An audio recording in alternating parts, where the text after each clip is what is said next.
শুভ সকাল আমার প্রিয় বন্ধুরা, তোমরা সবাই কেমন আছো? আশা করছি তোমরা সবাই খুব ভালো আছো। দাদরামারা ছোট্ট একটা গ্রাম থেকে আমি পূজা তোমাদেরকে জানাই পূজার ব্লগ চ্যানেলে অনেক অনেক স্বাগত আর অনেক অনেক ভালোবাসা। তো দেখো, সকালবেলা ঘুম থেকে উঠেই প্রতিদিন যেমন প্রত্যেকটা মেয়ের সংসারে কাজ থাকে, দেখো আমারও তেমনই সংসারে কাজ রয়েছে। তো কাজ দেখো, প্রথমেই আমি যে কাজটা করে থাকি, ঘর দাবাটা আগে ঝাঁট দিয়ে পরিষ্কার করে থাকি। ঘর দাবাটা প্রথমে আগে আমি পরিষ্কার করে ঝাঁট দিয়ে নিয়েছি। তো তারপর দেখো আমি বাইরেটা পরিষ্কার করে নিচ্ছি ঝাঁট দিয়ে। তো না মাঝে মাঝে না মনে মনে রাতেরবেলা ভেবে ঘুমাই যে সকালবেলা না একটু তাড়াতাড়ি ঘুম থেকে উঠবো, কিন্তু কি জানি যে কখন যে ঘুমিয়ে পড়ি, আর সকালবেলা যে তাড়াতাড়ি ঘুম থেকে উঠবো না সেটা একদমই উঠতে পারি না। তো দেখতেই পেলে একদম পরিষ্কার করে ঝকঝকে করে উঠোনটা ঝাড় দিয়ে নিলাম। আর তারপর দেখো এই দোরের সামনে না এই যে নারকেল গাছে যে পাতার এই ঘেরো এগুলো না চেলা করে দিয়ে আর কিভাবে দোরের সামনে ফেলে রেখেছে জানো, এগুলো একটু যে হাত দিয়ে সরানোর মতো লোকই নেই আমাদের বাড়িতে। তো দেখো আমি সেগুলো ভালো করে সরিয়ে ওই দিকটায় দিলাম, ঘেরোগুলো ওপারে দিলাম। ভীষণ রোদ লাগে ওইদিকে, তো ওই দিকে দিলাম। তো হয়তো কয়েকদিন লাগবে শুকনো হতে, তো মোটা মোটা করে এটা কেটে দিয়েছে, যেহেতু একটু শুকনো হতে বেশি সময় লাগবে। তো দেখো তারপরে এইটা বাঁশবাগান জানো তো ওইদিকে, আর ওখানে না মনসার থানও আছে, মা মনসার থান। তো ওখানে না পুজো দেওয়া হয় না, তো কারণ ওই দিকটায় নোংরা হয়ে থাকে এর জন্য। তো তারপরে দেখো আমি ঘাটে থেকে জল আনলাম, আর এনে দেখো হাত দিয়ে ঘরটা মুছে নিচ্ছি, কারণ ওই যে ঘর মোছাটাতে মুছলে দেখি ঘর মোছা এটা না সুতোগুলো নষ্ট হয়ে যাচ্ছে। তো করকরে এই বালিগুলো করকরে না, তার জন্য আমি হাত দিয়েই মুছে নিচ্ছি। যেহেতু হাত দিয়ে মোছাটা ভালো হয়, কিন্তু আমার একটু এভাবে নিচু হয়ে মুছতে ভীষণ একটু কষ্ট হয় না, এর জন্য। তো কোনো ব্যাপারই না।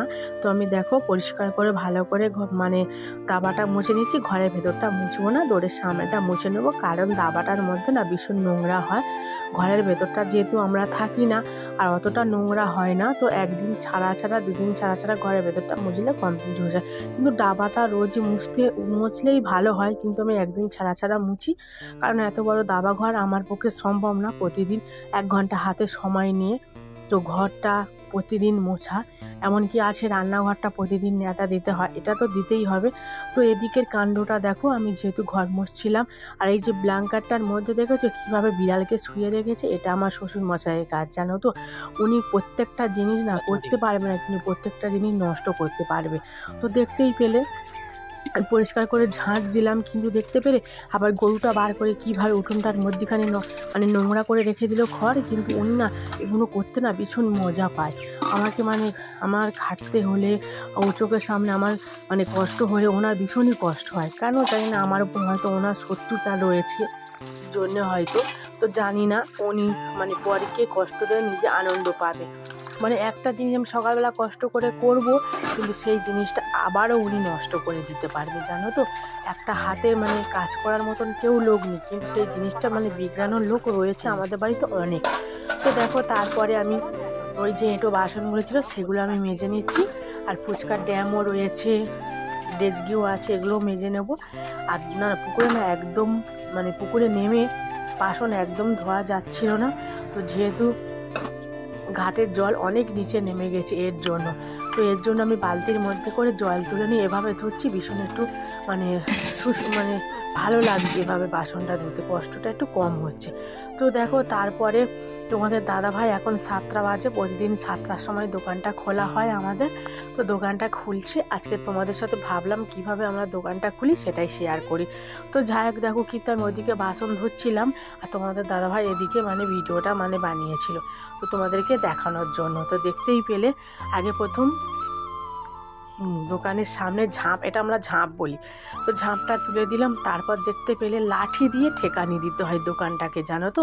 আমাদের না ওই যে টিনে লোহার গেট নেই, কারণ ওটা করতে গেলে না 6 থেকে 7 হাজার টাকা থেকে 8 হাজার টাকা পর্যন্ত লাগতে পারে। অত টাকা এখন আমাদের করা সম্ভব নয়। আর তাছাড়া এইভাবে রাস্তার ধারে দোকান, ওই গেটটা হয়তো কষ্ট করে করলেও হয়তো যদি ভাঙা পড়ে যায়, তো এর জন্য আমরা করিনি। অ্যালুমিনিয়ামের তার আর এভাবে কাঠ দিয়ে একটা বানানো আছে, এটা ঝাঁপ বলে।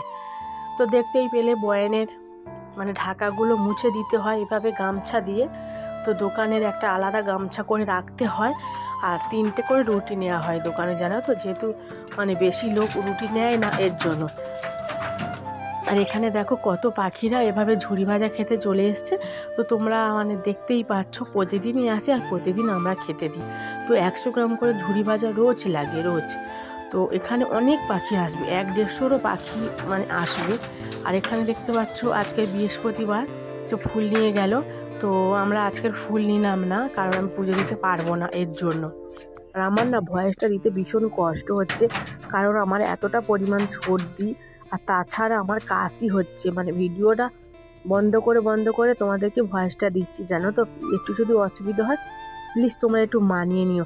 তাছাড়া রাস্তার ধারে না আমাদের ঘর, যেহেতু দোকান, ওখানে বসে ভয়েসটা দিতে হয়, জানো তো। তো আমি ভিডিওর মধ্যে না ভয়েসটা মানে অ্যাড করার সময় পাই না, কিন্তু মানে ভিডিওটা এডিট করে রেখে দিই, ভয়েসটা দেওয়ার একদমই সময় পায় না। এই শুধু সময়টা পাই দোকানে যতক্ষণ থাকে ততক্ষণ। দেখতেই পেলে পাখিরা খাচ্ছিল, হঠাৎ করে একটা কুকুর চলে এলো। আর এখানে দেখো ফুচকা বেলতে বসে গিয়েছিলাম, কিন্তু রাজস্বী ঘুম থেকে উঠে একদমই ব্রাশ করতেই চাইছিল না। এর জন্য আমি বাধ্য হয়ে ঘরের ভেতর বসে বসে আমি দাঁতটা ভালো করে দেখো ব্রাশটা করে দেবো, কিন্তু ও বাইরে থেকে মুখটা ধুয়ে আসবে।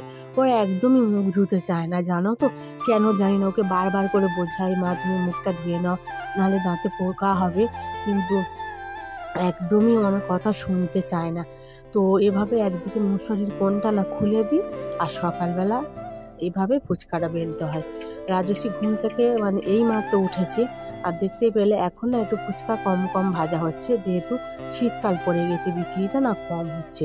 তো এটা দেখো ডালিয়াটা আমার দিদা নিয়ে এসছে, মানে আমার মা বানিয়ে দিয়ে গিয়েছিল ওনার জন্য, উনি আমার মেয়ের জন্য নিয়ে এসছে।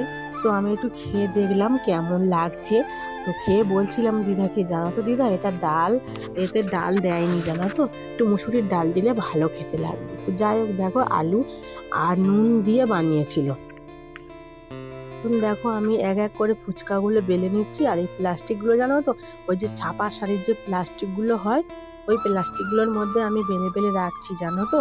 আর দেখো তোমাদের দাদাভাই ওদিকে দোকানে মাল দিচ্ছিল, আর আমি এদিকে দেখো মানে ফুচকাগুলো অর্ধেক বেলে নিয়েছি, আর অর্ধেক দেখো এই যে আমার ছোট্ট দেওরটা ও বেলে দিচ্ছে, আর আমি ওদিকে ভেজে নিচ্ছি। আর এইদিকে রাজস্বী শোন আটাগুলো নিয়ে ভীষণ নষ্ট করতে।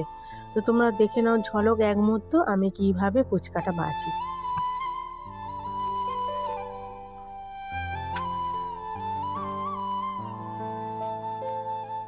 তো তোমরা দেখতেই পেলে আমি কিভাবে ফুচকাটা ভাজছি।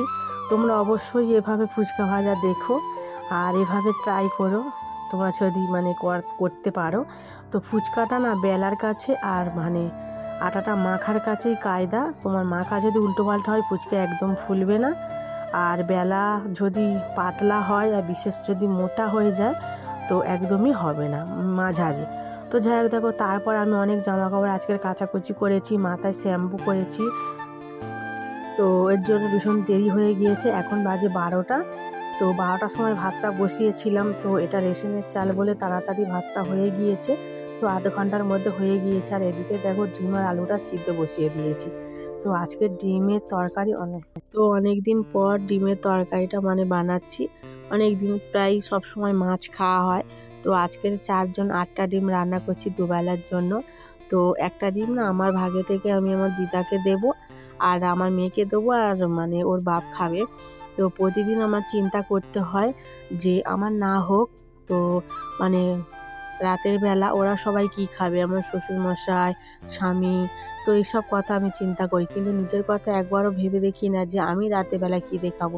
আমার যদি নুন দিয়ে মুড়ি হয়ে যায়, কি একটু চানাচুর দিয়ে হয়ে যায়, তো সেটা আমি কাউকে কিন্তু বলতে পারবো না যে আমি এই দিয়ে খাচ্ছি কেন, কারণ আমি মানে জানি আমি একটা মেয়ে, আমার না হবে, কিন্তু আমার মানে সংসারের যেসব লোকেরা আছে, আমার মেয়ে কী খাবে রাতের বেলা, আমার স্বামী কী খাবে, শ্বশুরমশাই কী খাবে, শাশুড়ি মা কী খাবে, এইসব কথাগুলো কিন্তু চিন্তা করতে হয়। এইসব কথাগুলো আমার চিন্তা মানে প্রত্যেকটা মেয়েরই মানে মাথায় থাকে, ওরা কী খাবে। নিজের কথাটা কিন্তু একবারই ভাবি না যে আমি কি খাবো রাতের বেলা।